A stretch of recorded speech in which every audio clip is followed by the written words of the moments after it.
The person keeping you broke, stuck and small, isn't your boss. It's not the economy. It's not the government. It's someone who loves you. Your mom, your best friend, your spouse, the cousin who calls you family but gets real quiet every time you talk about your dreams. They're not your enemies, but they might be the very reason you're still in the bucket. Here, look at this. You're one end of this rubber band. The people you love, they're the other end. The moment you decide to rise, to build something real, to wake up, to stop settling for a life that was never really yours, you start pulling away from the place where you all used to sit together. At first, the tension is light. They laugh it off. What do you think you are? A millionaire? A guru? Come on, man. We're regular people. Come back down here.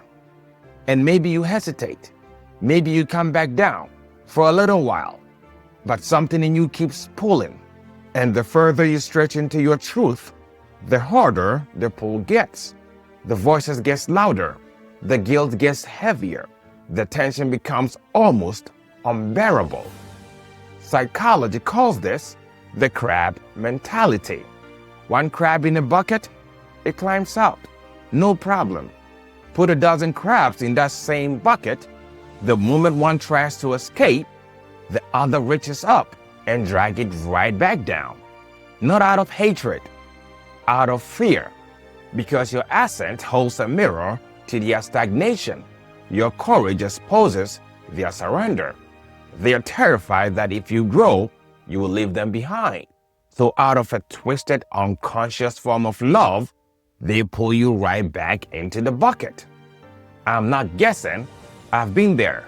I had the title, the salary, the kind of career that makes your parents proud at dinner, managing engineers across 3 continents, India, Eastern Europe, Costa Rica, for a Silicon Valley tech company.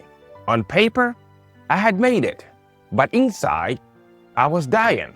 Sleepless nights, soulless hours, staring at code on a screen, fixing bugs at 2 a.m., asking myself, is this worth it? The money was good, but the salary is just a leash with a nicer name. So I walked away, and the moment I did, the rubber band snapped. The guilt hit. The questions hit. Where's the money going to come from? Are you crazy? You had it good. But here's what I knew that they didn't. If you are truly a creator, a spark of the source, then abundance isn't something you chase. It's something you are. You don't leave security. You outgrow it. When it snaps, it hurts. Sometimes it bleeds. That's the pain we are running from. The pain of outgrowing people we love most. But after the snap, the tension is gone. You can breathe again. You're free. And here's the part that will change how you see all of this. If you keep walking in love, not in anger, some of them will stop pulling. Some of them will start climbing. The ones who are truly yours will follow you out of the bucket.